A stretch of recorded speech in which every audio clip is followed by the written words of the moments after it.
Part 2. The man or the woman are still alone, but a lover takes shape when souls come together. Eve. Some days I feel like a man and other days I feel like a woman. Can I be both? Or I will turn schizophrenic. Every individual is both and is aware of it. This is very good. This is a big perception of its own existence. Everyone is both, but so far, the individual has been conditioned and taught in such a way that man is man and woman is woman. It is a very false arrangement and unfaithful to nature. If a man starts to cry and shed tears, people start telling you, don't shed tears like a woman, don't cry like a woman, don't be a sissy. This is absurd, as man has so many tear glands as the woman. If nature did not intend for man to cry and shed tears, then he would have no tear glands. Now this is very repressive. If a girl starts behaving like a man, like, for example, being ambitious and aggressive, people start to think there's something wrong. Something hormonal is wrong. They call her a brat and say she's not a girl. This is absurd. This division is not natural. It is a political social division. Women are forced to play the role of women 24 hours a day, and men are forced to play the role of men 24 hours a day, which is completely against nature, and it certainly creates a lot of suffering in the world. There are times when a man is delicate and must be feminine. There are times when the husband must be the wife and the wife must be the husband, and that it must be very natural, and so there will be more rhythm and more harmony. If the man doesn't have to playing the role of man 24 hours a day, you will be more relaxed. And if a woman doesn't, if you have to play the role of a woman 24 hours a day, it will be much more natural and spontaneous. Yes, sometimes in a fit of rage, a woman becomes more dangerous than a man, and sometimes in quiet moments, a man is more loving than any woman. And these moments change continuously. Both conditions belong to each of the individuals, and therefore, no one need feel that they are becoming schizophrenic or anything like that. That duality is part of nature. This is an instant of great insight on your part. You can't miss it, and you shouldn't have the concern that you are about to become schizophrenic. It's a change. For a few hours you are a man, and during others you are a woman. If you look at this closely, you can know exactly for how many minutes are you a man, and for how many minutes are you a woman. The change takes place periodically. In yoga, you work deeply on these inner secrets. Return attention for breathing allows the person to take a break. When the left nostril breathes, the individual is female, whereas when the right nostril breathes, the individual is male. And after about 48 minutes, there is an exchange. This exchange happens day and night, continuously. When if you breathe through the left nostril, it is the right hemisphere of the brain that works. The right side is the side feminine. When you breathe through the right nostril, it's the left hemisphere of the brain that works, which is the male side. And sometimes you can play with that. When you are very angry, do the following. Close your right nostril and start breathing through the left nostril. Ina. Few seconds you will notice that the anger will disappear. That happens because to be angry it is necessary to be in the masculine part of one's being. Try it, and you will be astonished. Only with the change in breathing, from one nostril to another, it is possible to change some very important things. When you feel cold and indifferent to the world, just breathe through the left nostril and let imagination and fantasy flow with ardor, so that suddenly it is possible to feel full of liveliness. And there are certain actions that can be performed more easily when the individual is in the masculine condition. When doing something physically strenuous like carrying a rock, pushing a rock, check what happens to the nostril. If not in the male condition, will not be good. It can be dangerous for the body, as the individual is very mild. When playing with a child or just sitting with your dog, feel that you are in the feminine condition, under the influence of greater affinity. When you are writing a poem, or painting or composing music, must be in the female condition, unless they intend to create a war song. There then, all right. Must be in condition male, aggressive. Pay attention, and you will become more and more aware of these two polarities. And it is good that these two polarities exist. It is how nature organizes itself for rest. When the male part gets tired, the female part takes over, and the male part rests. When the female part is tired and goes to rest, the individual becomes masculine. And this is an inner economy, because change is continuous. However, society teaches the wrong things, that a man is a man, and that has to be a man 24 hours a day. It is a load, too heavy. And a woman has to be a woman 24 hours a day, delicate, loving, kind-hearted. The imposition is absurd. Sometimes she also wants to fight, get mad, throw things. And that's good if you understand the inner game. These two polarities constitute a good inner game, the game of consciousness. That's how these two polarities constitute a good inner game, the game of consciousness. That's how God became divided in the human being, to have a game of hide and seek with himself. When the game ends, when you learn what was supposed to be learned with the game, when the lesson is understood, then you go further. The final stage is neither male nor female, it is neutral. The man deep down is aware that the woman has something he doesn't have. First of all, the woman is attractive to him. She is beautiful. He falls in love with the woman, and the woman, it practically becomes an addiction for him, and that's where the problem arises.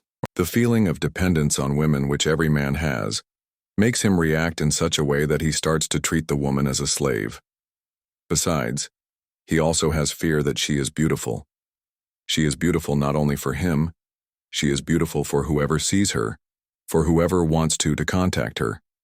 With this, a great jealousy arises in the mind of the selfish male chauvinist. O men, do to women what Machiavelli suggests to politicians. Marriage is politics too. Machiavelli suggests that the best form of defense is attack, and man has used the idea during centuries, even before Machiavelli recognized it as a basic fact in all spheres policies. Wherever there is some kind of domination, attack is certainly the best way to defense. In defense, the individual is already losing ground, as he has already accepted himself as the side defeated. You're just protecting yourself. In India, there are religious scriptures such as the Manusmriti, the Code of Manu, part of a collection of Brahmanical books, written 5,000 years ago, where it is advised that, for those who wish to have peace in their home, it is absolutely necessary to give a good spanking to the woman from time to time. She must be kept practically imprisoned, and it's like that she lived in different cultures, in different countries, and his imprisonment was basically the same. And because of man's desire to prove himself superior, remember, whenever someone wants to prove something, it means that person is not what they say they are. The truth superiority needs no proof, no evidence, no witnesses, no argument. True superiority is immediately recognized by those who have even a small amount of intelligence. True superiority has its own strength magnetic. As men condemned the woman and had to condemn to keep her under control, they reduced it to a subhuman category. What fear must have driven the man to do this? Pure paranoia. The man continually compares himself to the woman and thinks she is superior. For example, when making love to a woman, the man is much inferior because he can only have one orgasm at a time, while the woman can have at least half a dozen. A chain, that is, orgasm, multiple. The man just feels totally powerless. He can't give these orgasms for the woman. And that created one of the most unfortunate things in the world. How can you not have a multiple orgasm? The man tries not to give the woman even the first orgasm. The taste by orgasm may prove to be a danger to him. If a woman knows what an orgasm is, she will necessarily be aware that an orgasm. If a woman knows what an orgasm is, she will necessarily be aware that an orgasm it is not satisfactory, and on the contrary, you will become more thirsty. But the man is exhausted, and therefore, to deceive her, he doesn't let the woman know that anything resembling an orgasm exists in the world. And the fact that the woman does not know the orgasm does not mean that the man is in a better position. By preventing the woman's orgasm, the man has to lose his own orgasm too. Something important needs to be understood. Men's sexuality is local, limited to the genitals, and to a sex center in the brain. However, with women, it's different. Their sexuality encompasses whole body. A woman's entire body is sensitive. It is erotic. The fact that man's sexuality is sight, the sensitive area is very small. Women's sexuality, on the contrary, has an area sensitive pretty big.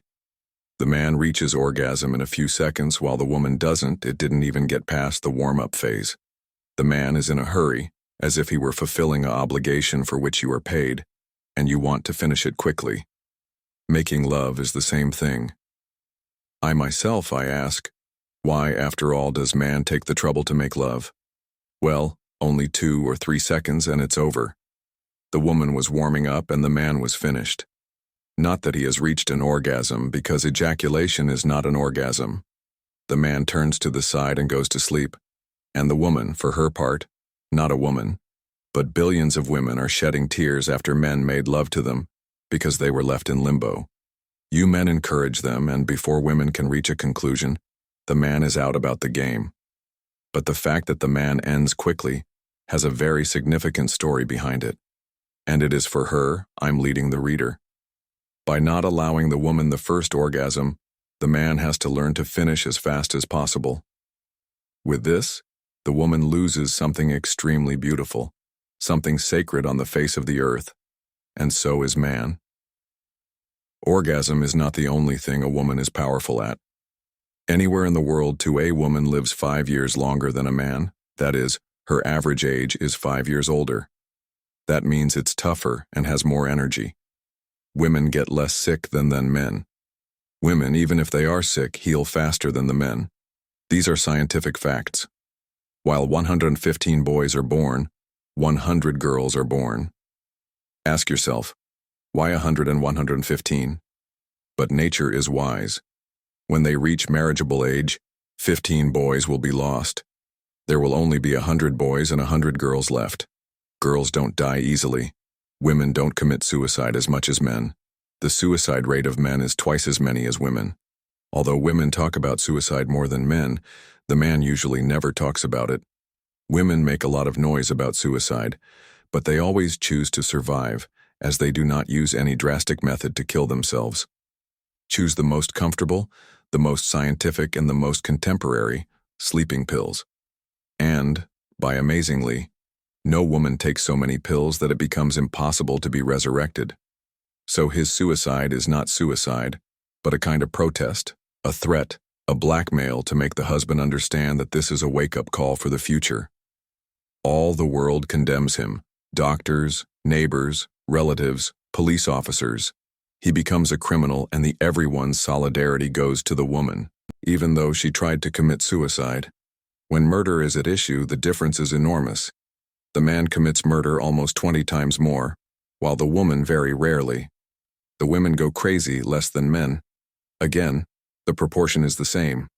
Men go crazy twice as often as women. And yet, after all these facts established by science, the superstition that the man is stronger remains. In only one thing he is stronger: the fact that he has a body muscular. He's a good handyman.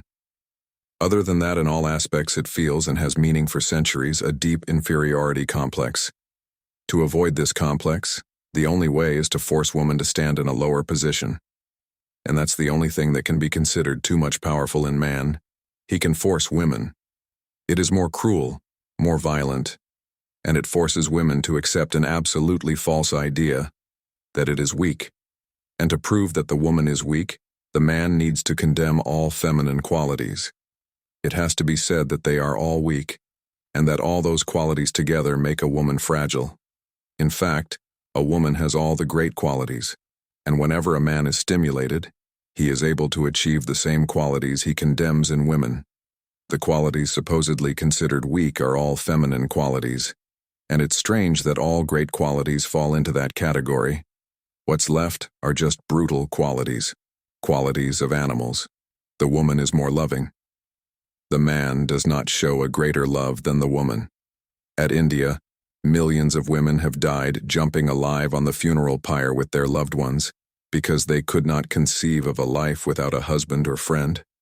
It's not a little weird that in 10,000 years a single man has not even dared to jump on a funeral pyre with his wife. Enough time, enough opportunity.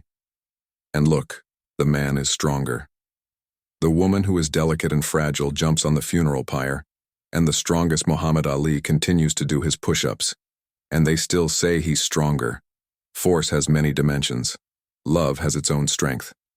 For example, to carry a child in the womb for 9 months, it is necessary to have strength, energy, and love.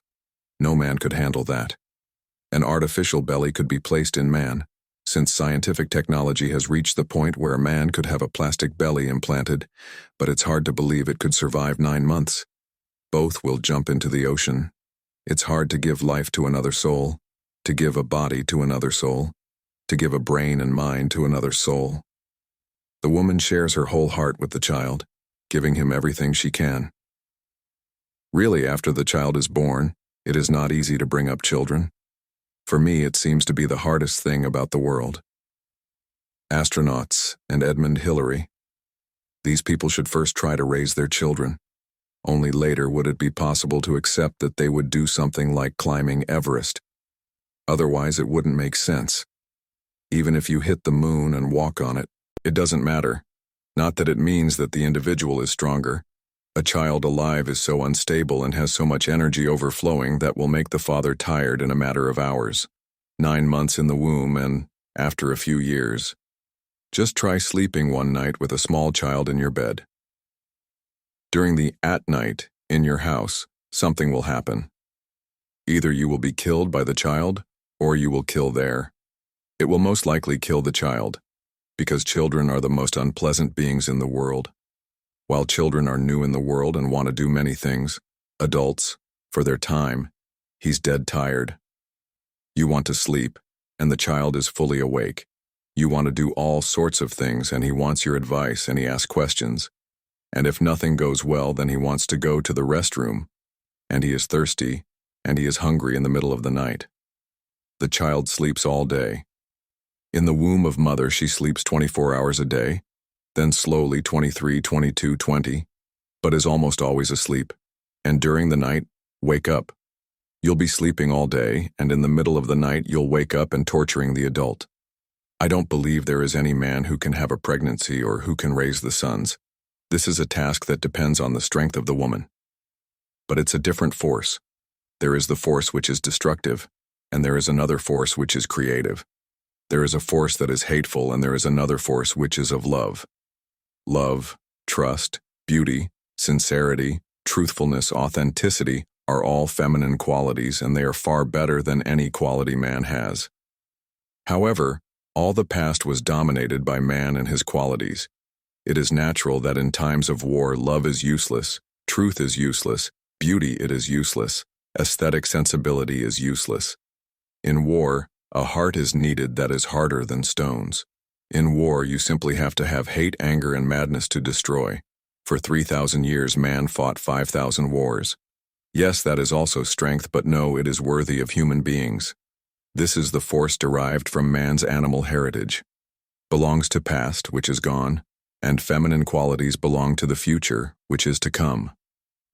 What the man needs to win, nature gave to woman as a gift. Man has to learn to love. Man has to learn to let the heart be the master, and the mind be just one obedient server. Man has to learn these virtues. The woman carries them with her, and the men condemn all these qualities, characterizing them as weaknesses. Women are women, and men are men. There is no doubt in terms of comparison. Equality is out of question. They are not unequal, nor can they be the same. They are unique. The man is not in a better position than the woman with regard to experience, religious. However, he has one quality. It is that of the warrior.